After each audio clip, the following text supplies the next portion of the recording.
शायद इंतकाल हो गया था, उसके सिलसिले में उसके बाद फिर खिताब फरमाया शहबाज शरीफ साहब ने, और उसके बाद फिर जो सूरत हाल निकली है उस सूरत हाल के बाद अब चूंकि अब इस मौजू पर बात करना कि वजह क्या थी, और बहुत एहतियात के तौर पर लफ्ज़ जो इस्तेमाल होते हुए आज देखे शहबाज शरीफ साहब की जानिब से भी और शाह महमूद कुरैशी साहब की जानिब से भी, उसमें बहुत क्लियरिटी के साथ ये है कि हुकूमत उस पर बात करना चाहती है, हुकूमत उस पर बात करेगी, और जैसे ही अपोजिशन कोई एहतजाज की साइड पर जाएगी तो फौरन वक्फा ले लेंगी, और वक्फा ले लिया है। 11:02 पे वक्फा लिया है, 12:30 तक का वक्फा है। जैसे इजलास फिर शुरू होगा 30 मिनट के बाद जोहर की नमाज का वक्त हो जाएगा और उसके बाद फिर एक ब्रेक आ जाएगा। तो हुकूमत चाहती है कि उस सारे मामले को बहुत तफसील से ऐवान के रिकॉर्ड का हिस्सा बनाया जाए। जो चीज़ रह गई थी वो खत से मुतालिक, जाहिर है अभी मुदस्सिर ब्रेक में बहुत ज़बरदस्त आपने एक बात की थी कि ये जो बाहर जलसों में तकारीर होती हैं ये रिकॉर्ड का हिस्सा नहीं बनती, ये बस जाहिर है सोशल मीडिया पे और मीडिया पे अखबारों में रहती हैं, लेकिन पाकिस्तान की तारीख का हिस्सा अगर बनाना है तमाम चीज़ों को तो पार्लियामेंट के अंदर इसको रिकॉर्ड पर लाना पड़ेगा, और आज हुकूमत ये तमाम चीज़ें रिकॉर्ड पर लाना चाहती है। तो जो इस हिसाब की तकरीर है वो तकरीर रिकॉर्ड पर लाने का मतलब यह है कि वो तमाम बातों का हवाला भी दे रहे थे, 12 अक्टूबर को क्या हुआ था, उसके बाद क्या हुआ था, और किस तरह सुप्रीम कोर्ट ने उस वक्त तरमीम, वो वाला सारे हवाले, यानी कि पुराने पंडारा बॉक्स जो है वो खोलने की तरफ जा रहे हैं, वो तमाम चीज़ें खुल रही हैं, और शाह महमूद कुरैशी साहब बहुत तफसील से वो तमाम चीज़ें बताना चाहेंगे, और जाहिर है कि वो इरिटेट करेंगे अपोजिशन को, और वो मरहला नहीं आने देना चाहते उस वक्त तक जब तक कि ये तमाम चीजें रिकॉर्ड पर ना आ जाए। और वो कह रहे हैं कि इस पर बात होनी चाहिए, जरूरी है कि बैरूनी साजिश जो हुई है, जो मरासला आया है, उस पर बात ऑन रिकॉर्ड होनी चाहिए। समी इब्राहिम साहब भी हमें ज्वाइन कर चुके हैं, उनको भी हम शामिल गुफ्तगू करते हैं। समी साहब, ज़ाहिर इजलास शुरू हुआ टाइम से, उसके बाद जो कुछ सूरत हाल हुई, शहबाज शरीफ के ज़ाहिर ख्याल के बाद जो कुछ शाह महमूद कुरैशी ने बैरूनी साजिश की बात की, इजलास हो गया मुलतवी। आज आप क्या सूरत हाल देख रहे हैं, इजलास किस तरह होगा या नहीं होगा, या फिर इस तरह डिले होता रहेगा मामला? देखिए, मुझे लगता है कि ये बार बार होगा, और गवर्नमेंट जो है वो जो कल वज़ीर आज़म साहब ने जिस तरीके से इशू फ्रेम किया, उनका ये कहना था कि ये फवाद चौधरी साहब ने जो उनकी तर्जुमानी की काबीना के इजलास के बाद के, ये तो पार्लियामेंट ने जो उसकी सुप्रीमेसी थी वो सुप्रीम कोर्ट ने अपने कब्ज़े में ले ली है, और जो पार्लियामेंट के अंदर की जो कार्रवाई है उसको उन्होंने कंट्रोल करना शुरू कर दिया है, और साथ ही ये कहा कि वो जो बवाद था सुप्रीम कोर्ट ने उसको देखा ही नहीं। तो ये दो चीज़ें आज नज़र आएंगी हमें कि उसमें कोशिश यही होगी हमारे सियासतदानों की या गवर्नमेंट की कि तौहीन अदालत भी ना नज़र आए, लेकिन वो पार्लियामान को इस तरह से चलाने की कोशिश करेंगे ये मैसेज देने के लिए कि वो डिफेंड कर रहे हैं पार्लियामान की सुप्रीमेसी, और कोर्ट को ये इख्तियार नहीं है कि वो पार्लियामान के मामलात में दखल अंदाजी दे। तो उनकी हदायत के मुताबिक इजलास भी हो गया, वही एजेंडा भी वही है, लेकिन वो जो ख़त का मामला था उस पर आज वो बार बार बात करेंगे। मुझे नहीं लगता कि आज वोटिंग हो सकेगी। इसी तरह ये होती रहेगी बात, और इजलास एडजर्न होता रहेगा, और वज़ीर आज़म और उनके साथी ये इंश्योर करना चाहते हैं कि ये इतनी ज़्यादा गुफ्तगू हो इस हवाले से कि लोगों के जहनों में ये बात ज़रूर रहे, तहरीक अदम एतमाद का ताल्लुक जो बैनुल अक़वामी थ्रेट है या जो साजिश है उससे रहे। तो ये एक बड़ी इंटरेस्टिंग सिनेरियो है, और मुझे लगता है कि आज बार बार ऐसा ही होगा, और कोई इतना इट्स नॉट दैट ईजी, क्योंकि कल कहा वज़ीर आज़म साहब ने कि वो अचकन जो है अभी वो कोई आप फिक्र ना करें, वो इतनी जल्दी शहबाज साहब नहीं पहन सकेंगे। तो इट लुक्स लाइक, और लेकिन इसको बड़ी संजीदगी से और बड़ी बुर्दबारी से किया जा रहा है। हमें अभी उस तरह की मनाजर नज़र नहीं आए जिसमें आपस में लोग गुत्थम गुत्था होते हैं या लड़ाई होती है। तो मुझे लग ये रहा है कि हुकूमत ये तहिया करके बैठी है, जो ट्रेजरी बेंचेस हैं, कि वो इसी पर बात करेंगे, और आज मुझे नहीं लगता वोटिंग हो सके। समी साहब, जो आप बात कर रहे हैं कि ये मामला जो है वो ट्रेजरी बेंचेस की जानिब से प्रवोक भी बहुत ज़्यादा होगा मामलात को। सर, फैसले में एक और लाइन भी थी, मैं चाहूँगा उस पर भी बात की जाए। उसमें ये भी था कि माइंड अप्लाई नहीं स्पीकर ने किया, और इस मामले पर बहस नहीं हुई। आज जैसे ही आप भी शायद आप रास्ते में हुई, आपने सुना होगा जब अपोजिशन लीडर ने गुफ्तगू करते हुए आगाज़ ही कहा कि वोटिंग और ये सुप्रीम कोर्ट का ऑर्डर है, तो सुप्रीम कोर्ट के ऑर्डर के अंदर ये भी एक लाइन थी। तो इसका मतलब है बहस तो आज एक वज़ीर कर रहे हैं, अभी थोड़ी देर के बाद दूसरे कोई वज़ीर या कोई और मेंबर जो है वो बात करेंगे, तो फिर तो मामला जितना लंबा खींच सकती है हुकूमत वो खींच लेगी। लेकिन सर, कब तक खींच पाएगी इस मामले को? नहीं, देखिए ये हुकूमत ये नहीं चाह रही कि वो अदम एतमाद की वोटिंग पर होगी नहीं कभी, या वो ये समझते हैं कि इस तरीके से वो अपना इक़्तिदार बचा लेंगे। देखिए 2 पॉइंट हैं। सदारती रेफरेंस पहले आया, ये जो 163A के हवाले से था, उसके बारे में सुप्रीम कोर्ट ने कोई नोटिस नहीं लिया, कोई फैसला नहीं किया। फिर जो सिंध हाउस के जो मनाजर थे या पंजाब में जिस तरीके से खरीदो फरोख्त हो रही है, सुप्रीम कोर्ट ने उसका कोई नोटिस नहीं लिया। तो आज जो ट्रेजरी बेंचेस हैं बुनियादी तौर पर, वो ये जो अब इनकी हमें नज़र आ रही है हिकमत अमली, जब तक वो 163A का फैसला सुप्रीम कोर्ट नहीं करेगी, इनकी कोशिश होगी कि हम इसको लिंगर ऑन करें और इस पर वोटिंग ना करवाएं।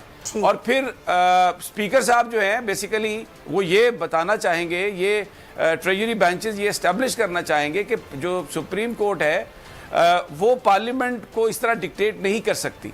तो डिफाइंस जो है, क्योंकि इट इज़ ये तो अब आ गया ना, मुकाबला आ गया कि पार्लियामेंट के क्या राइट्स हैं सुप्रीम कोर्ट के। सुप्रीम कोर्ट ने तो बिल्कुल ऐसे ऑर्डर दिया जैसे उन्होंने किसी असिस्टेंट कमिश्नर को ऑर्डर किया कि ऐसे उठो, ऐसे बैठो, ये करो। तो पार्लियामेंट जो है ये आज बताएगी कि जनाब ये हम वो लोग नहीं है कि जो आप, ये हमारा इस्तेहकाक है, पार्लियामेंट सुप्रीम है, ये लोगों के नुमाइंदों पर मुश्तमिल है और आप ये इसको इस तरीके से इसकी आज़ादियाँ नहीं आप ले सकते। तो ये 2 इंस्टीट्यूशंस में इख्तियारात की भी एक आप इसको इस तनाजुर में भी देख सकते हैं। ठीक है, बिल्कुल सही। खालिद राना साहब भी हमारे साथ हैं, माहिर कानून है, जरा उनसे भी उनकी माहिराना राय लेते हैं।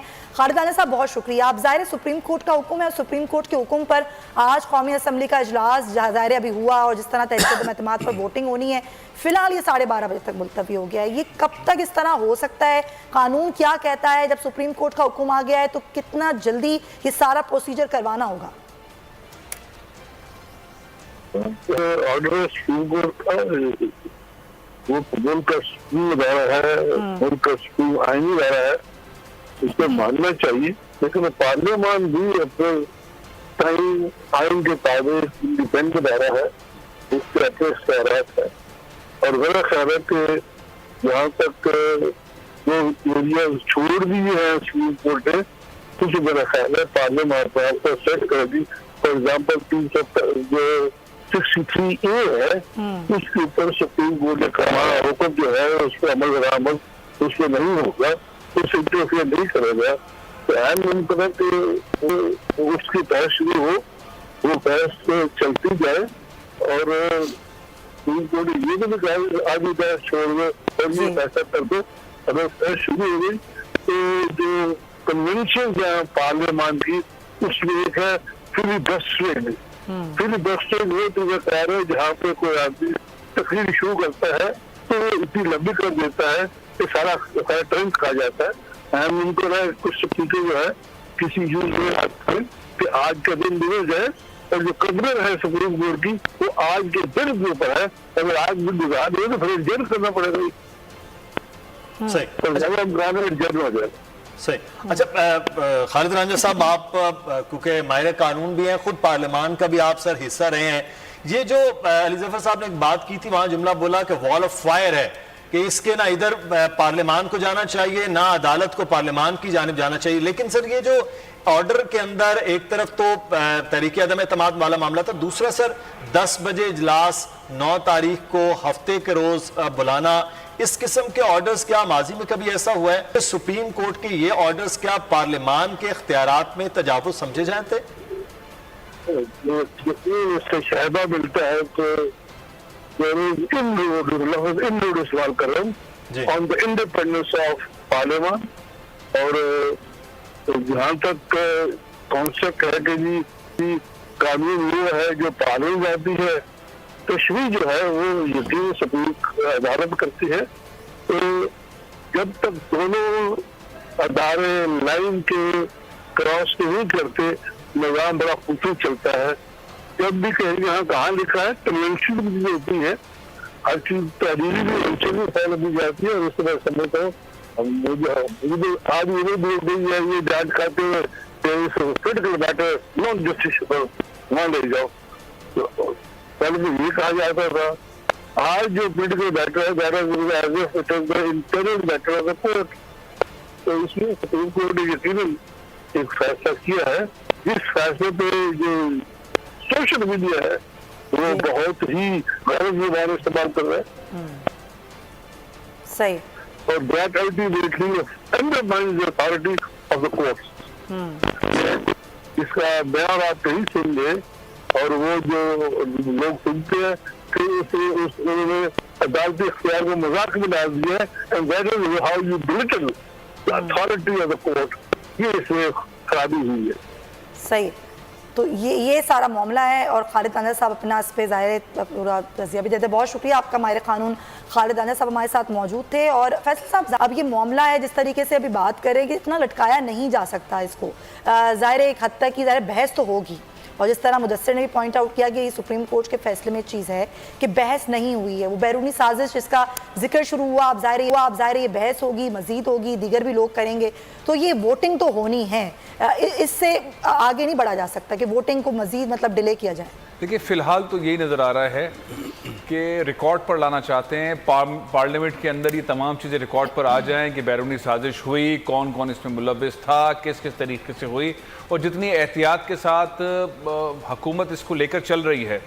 शाह महमूद कुरैशी साहब के अल्फाज बहुत ही ज़्यादा नपे तुले थे, उन्होंने कोई ऐसी बात नहीं कही और वो चाहेंगे कि वो आहिस्ता आहिस्ता अपने इस बयानिए को मजबूत कर लें, पार्लियामेंट में लेकर आएँ, लोगों के जहनों में डालें और वहाँ तक मामला ले जाएं। और जैसे ही अपोजिशन का सब्र यानी कि उसका सब्र ख़त्म होगा और स्पीकर जो है उस पर फिर ब्रेक ले लेंगे। तो ये वाला मामला है। वैसे अगर देखें कि बजट के ऊपर सब तकारीर करते हैं, अगर इसको वाकई संजीदा लिया जाए, पूरा मुल्क संजीदा ले ले कि ये साजिश हुई है, जिस तरह से हमें क्लिप्स नज़र आ गए, जिस तरह से अमेरिका की साजिश के हवाले से हुकूमत कह रही है, इस पर क्यों ना पार्लियामेंट में डिबेट होनी चाहिए थी, क्यों नहीं होनी चाहिए थी, क्यों अब हुकूमत इस पर रिकॉर्ड पर ना लाए। मेरा ख्याल है कि इसके ऊपर तो अपोजिशन को भी बोलना चाहिए, बोले हाँ जी ठीक है वोटिंग सही है, हमारा मौक़िफ़ भी ले लें।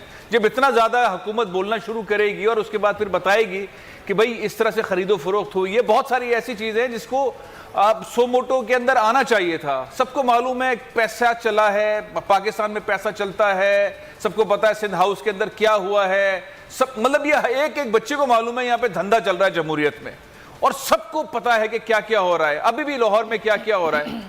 अदालतें सोमोटो क्यों नहीं लेती? इस पर सोमोटो लिया। अवाम का सवाल तो बड़ा सॉलिड है ना, इसका जवाब तो मिलना चाहिए। फिर जो ऑर्डर है सुप्रीम कोर्ट का, उसके अंदर बच्चों के स्कूल की तरह क्लास कितने बजे लगेगी, ये वाली भी तो बहुत ऐसे सवाल खड़े कर रही है। तो बहुत सारी चीजें ऐसी हैं जिसका जवाब जाहिर है कि आज हुकूमत चाहेगी कि उसको डिस्कस करके रिकॉर्ड के ऊपर लेकर आए, लोगों को बताए कि ये किस तरह से ऑर्डर्स हुए हैं, लोगों को वो पिछले ऑर्डर्स भी सुप्रीम कोर्ट के बताए किस तरह से सुप्रीम कोर्ट ने माजी में इस तरह के रोल प्ले किए हैं। तो हुकूमत के पास अच्छा टाइम है।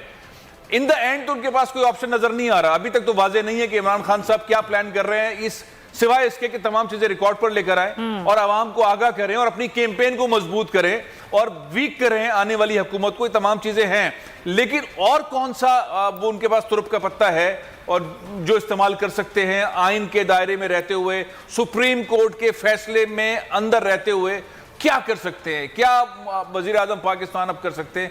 वाज़े तौर पर तो नजर नहीं आ रहा, लेकिन दोबारा कोई आइन शिकनी टाइप की चीज जो साबित हुई सुप्रीम कोर्ट में, ऐसा कोई इकदाम करने जा रहे हैं या सदर मुमलिकत के थ्रू कुछ करने जा रहे हैं, अभी तक कुछ वाज़े नहीं है क्या है। लेकिन बहरहाल ये जरूरत है कि थकाना है और थका के अपोजिशन को जो है आगे लेके जाए। अच्छा, शेख रशीद अहमद की